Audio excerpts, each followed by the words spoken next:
Bom dia, retornando aqui aos nossos trabalhos de sessão ordinária, após a interrupção para a implementação, né, do segundo link, da segunda parte, e já ingressando aqui na manifestação dos conselheiros e conselheiras sobre assuntos diversos, inscrições abertas nesse instante. Acho que o conselheiro Davi tinha se inscrito lá no primeiro link ainda, então, conselheiro Davi, bom dia, bem-vindo com a palavra. Bom dia a todas, a todos. São breves falas aqui da Corregedoria. Primeiro, apenas uma reflexão em relação a esses fluxos internos. Acho que é algo muito caro para o Conselho, o momento aberto, e todos nós, sem exceção aqui nesse colegiado, defendemos muito que esse momento seja o mais plural possível, né? Que as pessoas possam comparecer, trazer suas críticas, apontamentos, sejam eles dentro da carreira, servidores, servidoras, defensores, defensoras, estagiários, estagiárias, seja fora da carreira. A dificuldade é como aconteceu hoje, quando as demandas começam a sequestrar o Conselho, né? Porque aí você não consegue resolver, solucionar aquelas questões, porque são questões que fogem ao âmbito de competência do colegiado, né? Não, são questões que envolvem resultados concretos e não estão no alcance do colegiado, e ao mesmo tempo, como foi dito aqui, a pessoa acaba sendo orientada a vir ao colegiado, né? Ela é orientada a vir ao Conselho Superior como se aqui trouxesse uma solução para a questão dela, né? Acho que é importante a gente talvez se debruçar sobre esse tema e como encontrar fluxos adequados sobre isso. A Camila tem falado muito sobre isso na ouvidoria, tentar buscar fluxos adequados a essas questões, que a gente possa envolver não apenas o atendimento do caso, né, sem furar uma ordem natural que há nas demandas que chegam à Defensoria Pública, mas também compreendendo questões complexas que envolvem saúde mental, que envolvem outros aspectos que muitas vezes estão atrelados a esses casos, né? Então é muito difícil a gente conseguir uma solução pronta, mas talvez mereça uma reflexão da Defensoria Geral, das subs, da ouvidoria, da Corregedoria também, e com o auxílio do Conselho, para buscar esses caminhos, justamente para a gente conseguir não fechar as portas da Defensoria, mas ao mesmo tempo ter um atendimento adequado dessas situações, que também não coloque em risco o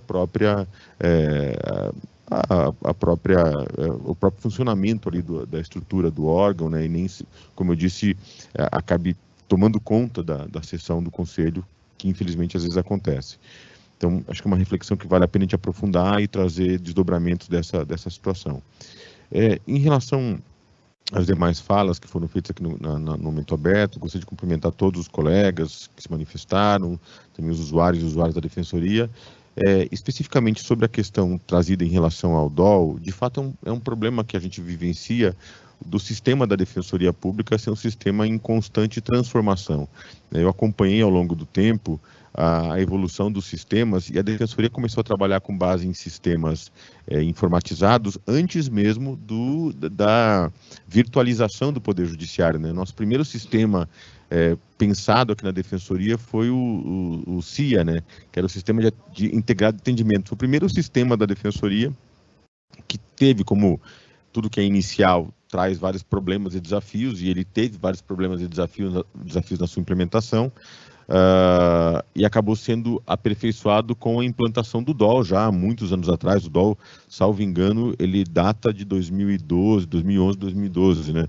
Quando começou a ser estabelecido o DOL, e ele foi sendo reformulado ao longo do tempo. E de fato, há várias críticas ao DOL em relação à sua complexidade, porque ele é muito focado no usuário, né? O usuário que é a mola propulsora do DOL, e a partir do atendimento do usuário, todos os atendimentos e todas as demandas são vinculadas àquela causa, como havia na época do físico. Nós já esquecemos isso com o tempo, mas os PAs na Defensoria Pública, né? Os PAs eram o que o DOL é hoje virtualmente. E embora ele tenha esses problemas, se não fosse o DOL, durante a pandemia, a Defensoria Pública teria interrompido completamente a sua atuação. A gente só conseguiu continuar funcionando durante a pandemia em razão do sistema DOL. com todos os defeitos que ele possui. Então, eu acho, claro, a gente tem que absorver essas críticas em relação ao sistema para que isso sirva de melhoria ao sistema permanente, mas é um sistema que tem a sua importância, e especialmente na corregedoria, e era isso que eu ia trazer aqui para os conselheiros e conselheiras. Nós publicamos recentemente, semana passada, com algum atraso, mas a gente estava aguardando a CTI reformular alguns dados, os relatórios de 2022, na verdade as estatísticas da corregedoria de 2022, que são todas baseadas em dados DOL. E são estatísticas interessantes, estão no site da Defensoria Pública, aberto a todas as pessoas. Na parte da corregedoria tem os dados estatísticos, e ali estão os relatórios dos anos anteriores e de 2022 também agora, com divisão de área, com divisão de atividade, e se percebe algumas distorções, justamente pela dificuldade de alimentação em alguns casos, mas há algumas distorções, mas em grande parte os dados refletem o grande volume de atendimento da Defensoria Pública e de atuações que a Defensoria Pública desempenha. E é o único elemento que a Corregedoria tem hoje para trabalhar do ponto de vista estatístico, porque com a abolição dos relatórios, a única forma hoje que a Corregedoria possui de cumprir o seu papel legal é justamente através dos dados que o DOL produz. Então, é muito importante que, apesar das críticas e dos aperfeiçoamentos necessários, que o DOL continue sendo alimentado, porque ele traz dados fundamentais para que a Defensoria Pública não apenas apresente publicamente o seu trabalho, como atua, mas também do ponto de vista orçamentário, do ponto de vista político, possa tratar desse tema nas diversas esferas que envolvem o Executivo, o Poder Legislativo, que são os dados que a própria Defensoria produz. Então, nesse sentido, é muito importante que, apesar dos aperfeiçoamentos necessários, mas que o sistema continue sendo alimentado.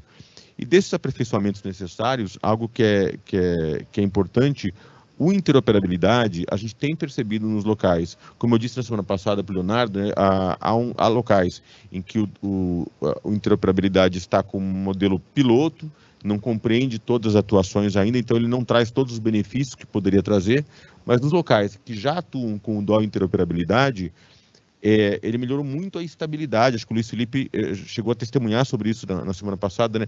Ele melhora muito a estabilidade do sistema e facilita muito o papel do defensor e da defensora no seu dia a dia, justamente com essas possibilidades que o colega Luiz Eduardo trouxe hoje, em relação a tomar ciência em bloco, se manifestar, fazer a cota diretamente no sistema. Isso facilita muito o dia a dia do defensor e traz ainda mais dados para a corregedoria do ponto de vista estatístico, porque ele faz com que o sistema SAGE seja abrangido ali pelos dados que a corregedoria trabalha. Então, eu gostaria de ressaltar a importância desse modelo e isso sem prejuízo de aperfeiçoamentos necessários, que de fato são mesmo.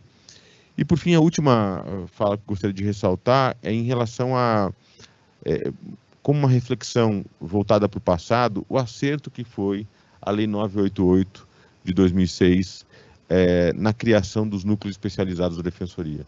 Porque era algo que quando vários de nós tivemos contato com outras defensorias, alguns até atuaram em outras defensorias, e as defensorias trabalhavam com os núcleos como uma concepção apenas de local de atuação.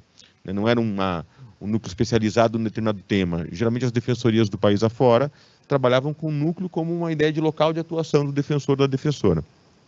E a Defensoria de São Paulo, em 2006, trouxe essa inovação dos núcleos especializados com temas específicos em que aqueles órgãos vão se especializar sobre aquele assunto. E isso, hoje aqui a fala da Antônia, ela reflete justamente o acerto que há nessa escolha do fortalecimento e da especialização de algumas áreas temáticas mais sensíveis para a atuação através dos núcleos especializados. Ontem, e um outro exemplo que eu gostaria de ressaltar, ontem saiu daqui, já no início da noite, me deparo ali com a van de direitos, com o Núcleo de Direitos Humanos e Cidadania para atendimento à população de rua. Ia começar às 18h, né? Quer dizer, isso é um trabalho a ser exaltado dos núcleos especializados, essa dedicação em relação a algumas causas que exigem um olhar diferenciado, não estruturado com base nas divisões tradicionais do nosso trabalho, mas que só é possível graças à existência de colegas, servidores e servidoras, estagiários que estão voltados para aquela temática. Então, eu gostaria de exaltar a atuação dos nossos núcleos especializados, sem exceção, todos eles têm têm mostrado, com o passar do tempo, o acerto que foi a escolha desse modelo no âmbito da Defensoria Pública, e certamente tem que ser aprimorado ao longo dos próximos avanços institucionais. Muito obrigado, presidente. Seguindo, conselheira Camila, bom dia, bem-vinda com a palavra.